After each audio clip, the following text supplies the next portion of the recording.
નમસ્કાર વિદ્યાર્થી મિત્રો, લિબર્ટી સ્કૂલ દ્વારા આયોજિત ઓનલાઈન વિડિયો લેક્ચરમાં તમારું ફરીવાર સ્વાગત છે। તો વિદ્યાર્થી મિત્રો, આપણે કાલે શુદ્ધિકરણની રીતો જોઈ હતી। તો ધોરણ 12 સાયન્સ પ્રકરણ 6 ધાતુઓનું શુદ્ધિકરણ, એમાં આજનો આપણો ટોપિક છે જોન શુદ્ધિકરણ, અથવા એને આપણે ઇંગ્લિશમાં કહીશું જોન રિફાઇનિંગ। તો એ શું કહેવા માંગે છે, શાના માટે ઉપયોગી છે, તો એક આકૃતિ દ્વારા થોડીક સ્પષ્ટ કરવાનું છે, બરાબર। તો પહેલા આપણે એનો સિદ્ધાંત લખીએ। તો જોન શુદ્ધિકરણ છે એનો સિદ્ધાંત શું છે? આ બધી શુદ્ધિકરણની રીતો છે। કાલે આપણે ભણી ગયા નિસ્યંદન કરો, દ્રવલગન કરો, વિદ્યુત વિભાજન કરો। આજે આપણે જોઈએ જોન શુદ્ધિકરણ, બરાબર છે। તો પ્રવાહી શુદ્ધ ધાતુની સાપેક્ષે, પ્રવાહી શુદ્ધ ધાતુની સાપેક્ષે અશુદ્ધિ ધરાવતી ધાતુ હોય એનું ગલન બિંદુ કેવું હશે? ઓછું હશે, બરાબર। પ્રવાહી શુદ્ધ ધાતુની સાપેક્ષે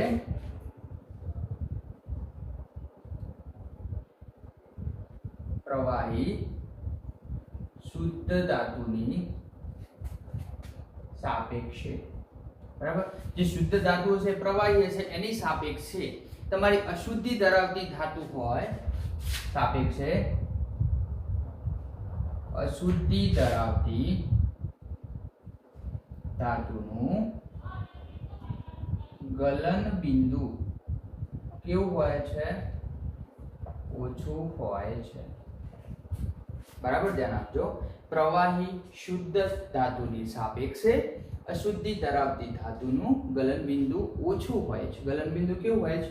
ઓછું હોય છે, બરાબર છે। તો હવે આપણે ચર્ચા કરીએ કે આકૃતિના આધારે સમજવાનું છે। તો આપણે અશુદ્ધિ લેવાની હશે, એ અશુદ્ધિ પહેલા આપણે પ્રવાહી ફોર્મમાં લઈએ છીએ આપણે ધાતુ પદાર્થ, તો એની અંદર આપણે પીગલિત અશુદ્ધિને શું કરવાનું છે? દૂર કરવાનું છે। અને પીગલિત અશુદ્ધિ દૂર થશે તો આપણને શુદ્ધ સ્વરૂપે શું મળી જશે? ધાતુ પદાર્થ મળી જશે, બરાબર। તો અશુદ્ધિ પીગલિત સ્વરૂપે દૂર થાય છે અને શુદ્ધ ધાતુ પદાર્થ મળે છે। શુદ્ધ ધાતુ પદાર્થ મળે છે, બરાબર। ચાલો ધ્યાન આપજો। હવે આકૃતિ આપણે દોરી અને સમજીએ। પહેલા હું એક આવું પાત્ર જેવું લઉં,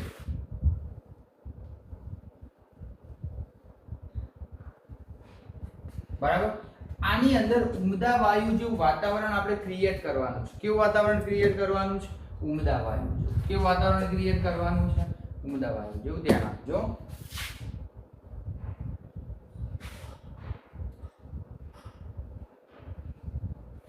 ઓકે, તો ઉમદા વાયુ જેવું આપણે વાતાવરણ અહીંયા ક્રિએટ કર્યું છે, બરાબર। હવે બંને છેડે આવો આપણે ક્લેમ્પ જેવું મૂકી દેવાનું છે। એની અંદરથી આપણે ધાતુના સળિયા બે પસાર કરવાના છે।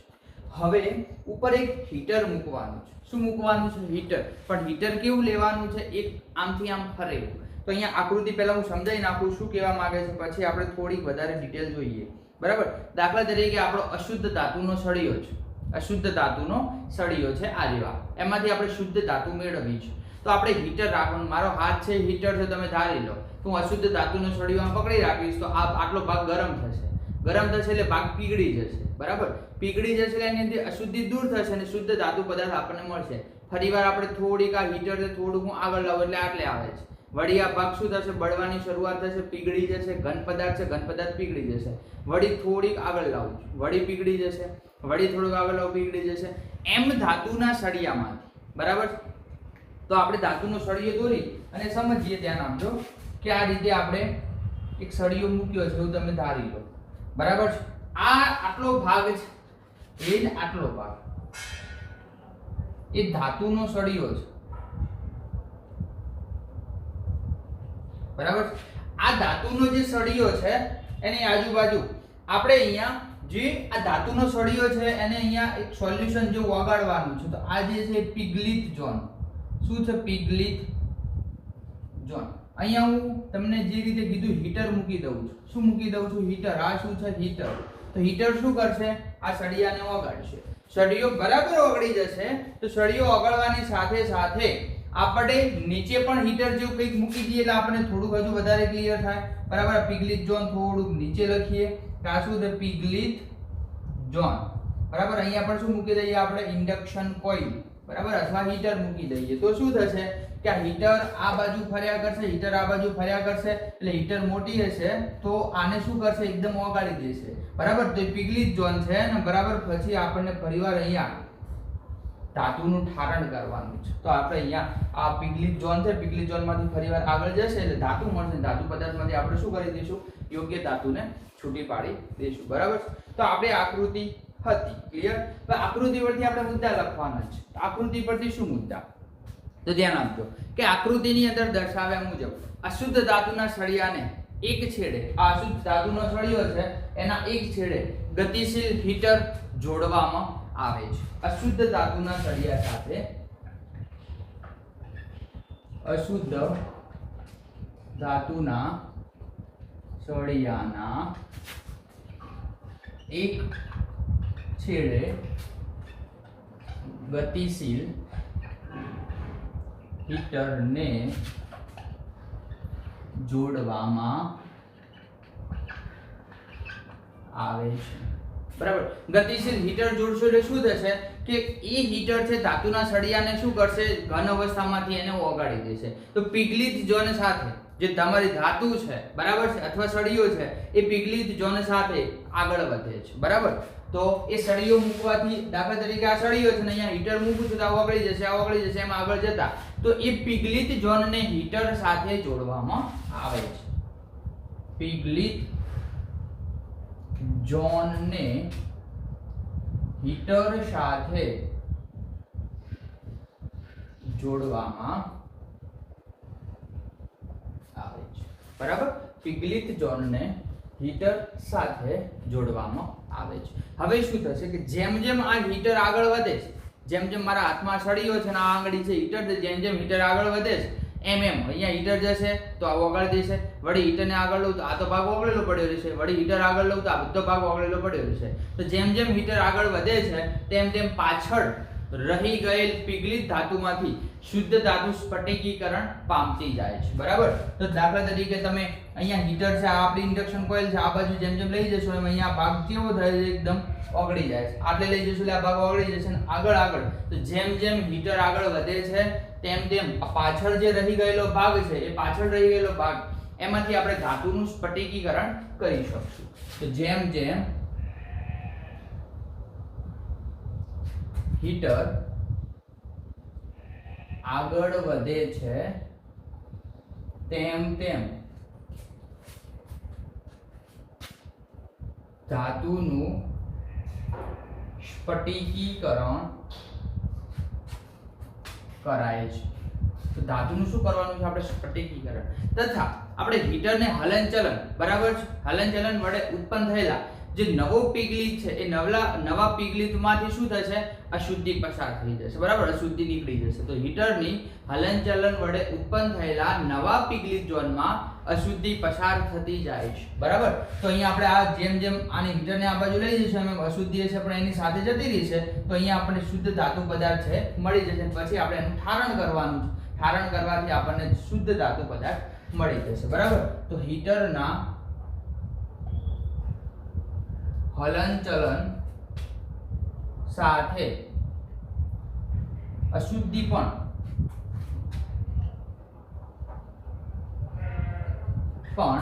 પિગલિત ઝોનમાં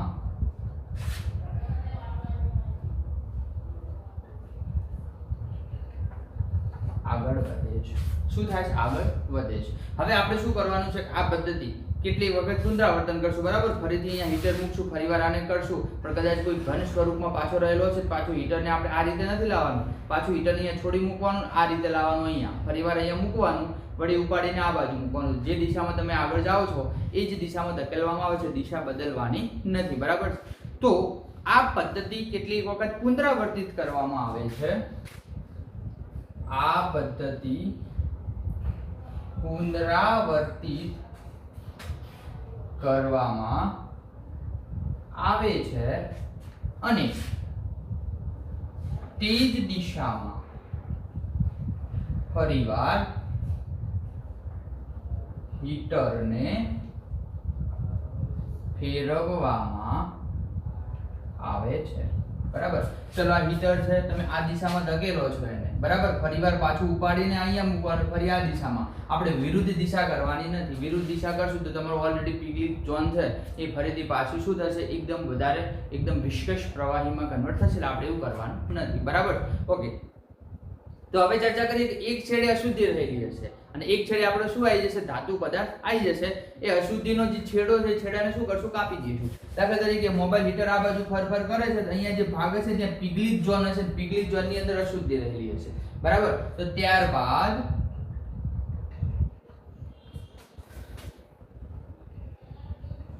અશુદ્ધ વાળા અથવા અશુદ્ધિ વાળા છેડાને કાપી નાખવામાં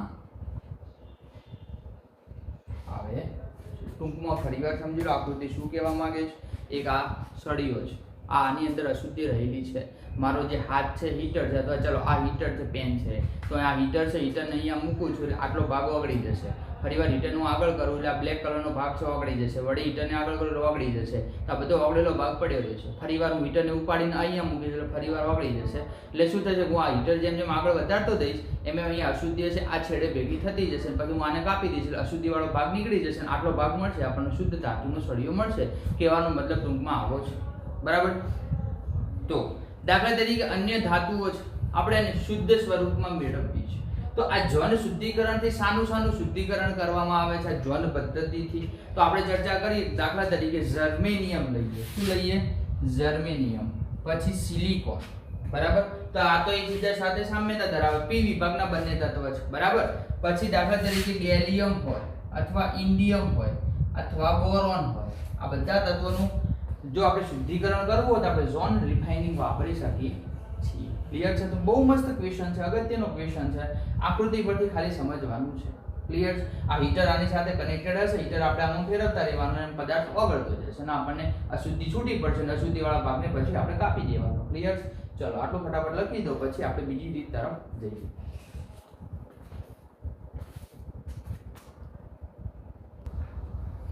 ચલો તમે લખી રહ્યા છો, હવે આપણે આગળ જઈએ.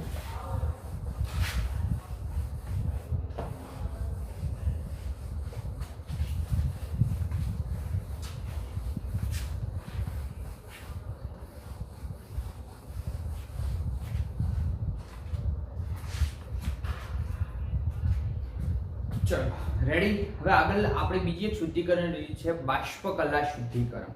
બરાબર. અગત્યની રીત છે.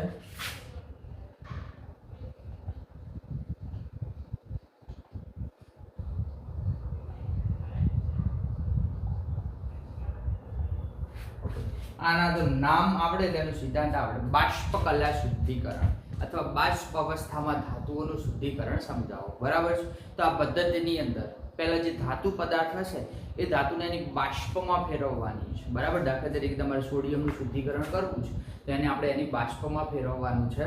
બાષ્પમાં ફેરવશું એટલે બાષ્પશીલ સંયોજન બનશે. દાખલા તરીકે પાણી છે, પાણીને આપણે ગરમ કરીએ એટલે વરાળ બને છે, તે બાષ્પશીલ સંયોજન છે. બરાબર. બાષ્પશીલ સંયોજનમાં આપણે કન્વર્ટ કરવાનું છે.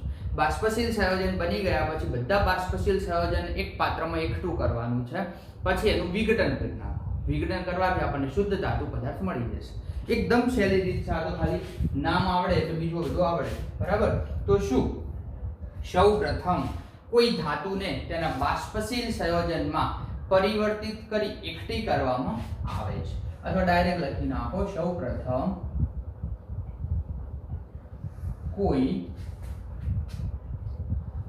કોઈ ધાતુને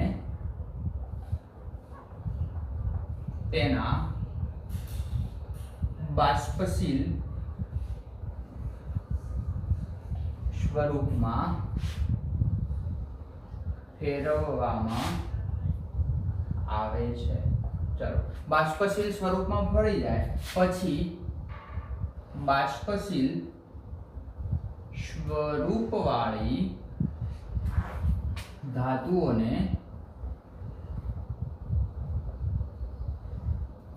એકઠી કરવામાં આવે છે. અને એકઠી કરી ત્યારબાદ તેનું શું કરવાનું? વિઘટન. એકઠી કરીને તેનું શું કરવાનું છે? વિઘટન કરવામાં આવે છે એટલે આપણને શું મળી જશે? શુદ્ધ ધાતુ મળી જશે. વિઘટન કરવામાં આવે છે અને વિઘટનથી શુદ્ધ ધાતુ મળે છે. બરાબર. શું કીધું આપણે કે સૌપ્રથમ કોઈ ધાતુ હોય એને બાષ્પશીલ સ્વરૂપમાં ફેરવવાની છે. બાષ્પશીલ સ્વરૂપવાળી ધાતુને એકઠી કરવામાં આવે છે, ત્યારબાદ એનું વિઘટન કરવાનું છે. વિઘટન કરવાથી આપણને શું થશે? શુદ્ધ ધાતુ મળી જશે. બરાબર છે. પણ આનો જે બે બાષ્પશીલ સંયોજન છે એ મેઇન બે મુદ્દા ઉપર આધાર રાખે છે. બરાબર. તો તમે પ્રાપ્ય પ્રક્રિયક સાથે, બરાબર, ધાતુઓ અબાષ્પશીલ સંયોજનનું નિર્માણ કરવું પડે. બરાબર. પ્રાપ્ય પ્રક્રિયક સાથે પહેલા બે મુદ્દા અગત્યના છે. કયા બે મુદ્દા?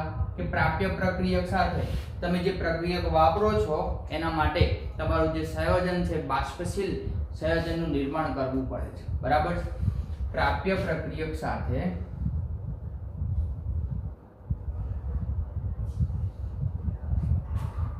ધાતુ પદાર્થે બાષ્પશીલ સંયોજનનું નિર્માણ કરવું પડે. જો તમારી ધાતુ બાષ્પશીલ નહીં બને તો આ પદ્ધતિ યોગ્ય ગણાશે નહીં. તો શું કરશો? તમે જે પ્રક્રિયક વાપરો છો એ પ્રક્રિયક દ્વારા તમારી ધાતુ છે બાષ્પમાં ફેરવવી જોઈએ. બરાબર. બાષ્પશીલ બનવું જોઈએ. અને જો બાષ્પશીલ બનશે તો એ બાષ્પશીલ પદાર્થ સહેલાઈથી વિઘટન પામે તેવો હોવો જોઈએ. બે શરત. બીજી શરત કઈ? કે બાષ્પશીલ પદાર્થ એ સહેલાઈથી વિઘટન પામે તેવો હોવો જોઈએ. બરાબર. પ્રાપ્ય પ્રક્રિયકો સાથે ધાતુ પદાર્થ બાષ્પશીલ સંયોજનનું નિર્માણ કરતો હોવો જોઈએ અને એ બાષ્પશીલ પદાર્થ સહેલાઈથી વિઘટન કરતો હોવો જોઈએ. કારણ કે બાષ્પશીલ સંયોજનનું વિઘટન નહીં થાય તો આપણે શું કરી શકશું? આ પદાર્થ મેળવી શકશું નહીં. એટલે વિઘટન જરૂરી છે. બરાબર. તો આ પદ્ધતિ કોના માટે લાગુ પડે છે? તો આ પદ્ધતિ નિકલ માટે લાગુ પડે છે. અને બહુ મસ્ત અગત્યનો ક્વેશ્ચન માર્ચ 2020 ની પરીક્ષામાં પૂછાઈ ગયેલો ક્વેશ્ચન. બરાબર. નિકલના શુદ્ધિકરણ માટેનો મોન્ડ પ્રક્રમ સમજાવો. ક્લિયર? તો નિકલના શુદ્ધિકરણ માટે મોન્ડ પ્રક્રમ.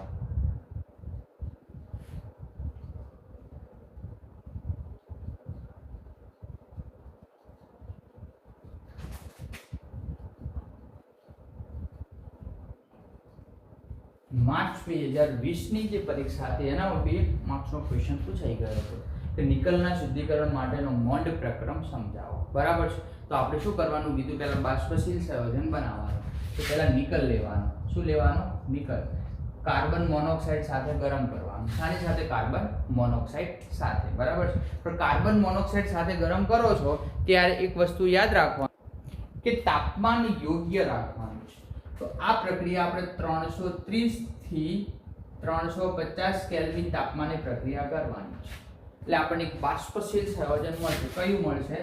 NiCO4. બરાબર. યાદ રાખજો. નિકલ છે એની કાર્બન મોનોક્સાઇડ સાથે પ્રક્રિયા કરવાની છે ઊંચા તાપમાને. NiCO4 મળે છે. બરાબર.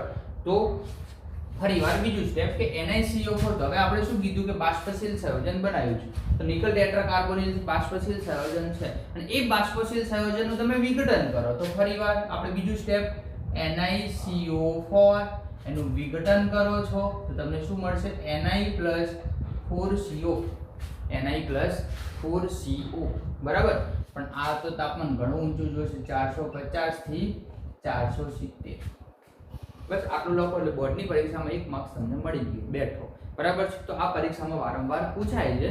તો નિકલ અને કાર્બન મોનોક્સાઇડ ના પ્રવાહને ગરમ કરવામાં આવે છે તો બાષ્પશીલ સંયોજન બને. બાષ્પશીલનું આપણે વિઘટન કરીએ. બરાબર. તો નિકલને કાર્બન મોનોક્સાઇડ સાથે ઊંચા તાપમાને ગરમ કરવામાં આવે છે. બરાબર. ગરમ કરતા આપણને શું થશે ધ્યાન આપજો. NiCO સાથે ઊંચા તાપમાને ગરમ કરવામાં આવે છે ત્યારે આપણને શું મળે છે? સંકીર્ણ સંયોજન. ત્યારે નિકલ ટેટ્રાકાર્બોનિલ સંકીર્ણ સંયોજન મળે છે. અને સંકીર્ણ સંયોજનનું ઊંચા તાપમાને વિઘટન કરો. સંકીર્ણ સંયોજનનું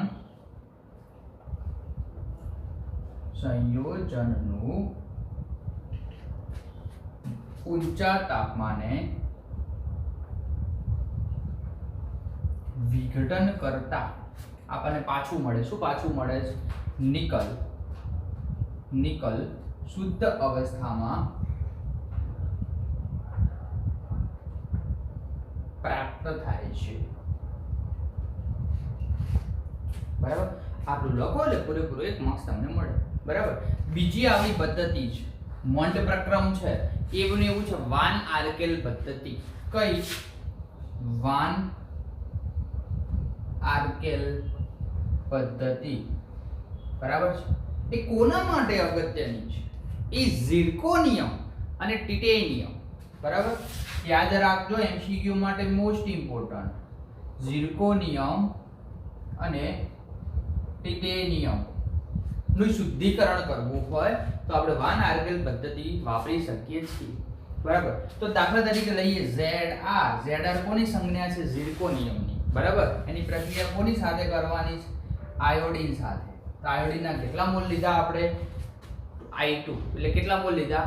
2 મોલ. તો શું બનાવે છે? 2 × 4 એટલે ZrI4. બરાબર છે? ઓકે. Zirconium tetra iodide. હવે આપણે એનું વિઘટન કરશું. તો ZrI4 ઊંચા તાપમાને વિઘટન કરવાથી ઝિર્કોનિયમ મળે અને 2I2 આપણને પાછું મળે. તો એક બાષ્પશીલ સંયોજન બનાવ્યું અને બાષ્પશીલ સંયોજનનું વિઘટન કરો એટલે આપણને પાછું મળે. તો આ પદ્ધતિ ઝિર્કોનિયમ અને ટિટેનિયમ માટે ધાતુમાંથી ઓક્સિજન અને નાઇટ્રોજન જો એની થોડી ઘણી અશુદ્ધિ રહેલી હોય તો એને દૂર કરવા માટે ઉપયોગી છે. બરાબર છે? તો અશુદ્ધ ધાતુ છે એને I2 સાથે પ્રક્રિયા કરવામાં આવે છે, પણ પ્રક્રિયા યાદ રાખજો શૂન્યાવકાશવાળા પાત્રમાં કરવામાં આવે છે. બરાબર છે? તો આપણને શું મળે? ઝિર્કોનિયમ આયોડાઇડ મળે છે. અને આ ઓક્સાઇડને આપણે ઘણા ઊંચા તાપમાને, બરાબર યાદ રાખજો, ઘણા ઊંચા એટલે 1800 કેલ્વિન જેટલા તાપમાને, કેટલા? 1800 કેલ્વિન જેટલા તાપમાને પ્રક્રિયા કરવામાં આવે તો આપણને શું થાય છે? ઝિર્કોનિયમ ધાતુ પાછી મળે છે. બરાબર? તો આ હતું શું ક્વેશ્ચન હતો આપણો? બાષ્પકલા શુદ્ધિકરણ. ક્લિયર? ચલો લખી નાખો.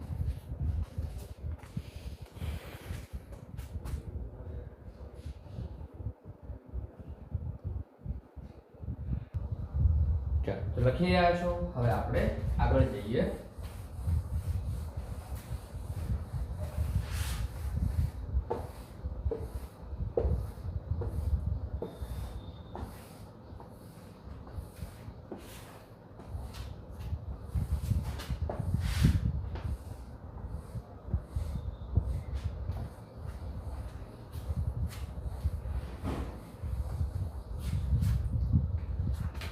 છેલ્લી પદ્ધતિ છે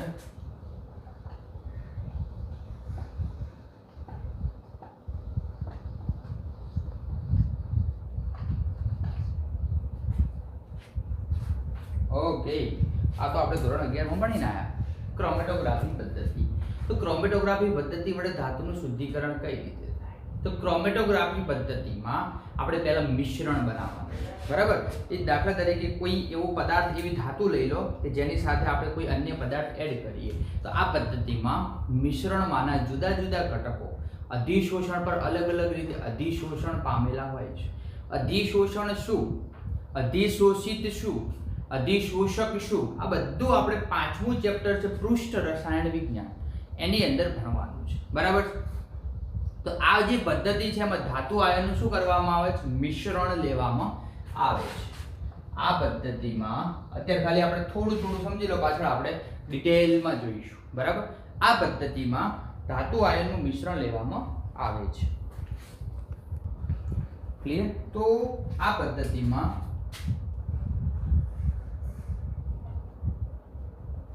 યોગ્ય ધાતુ પદાર્થનું મિશ્રણ લેવામાં આવે છે.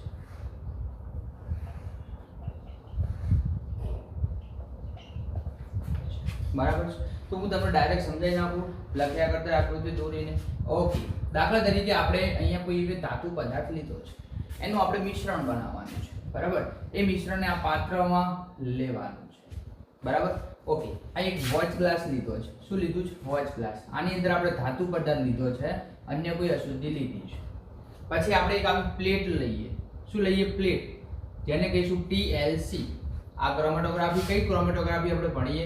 TLC. TLC નો મતલબ શું થાય?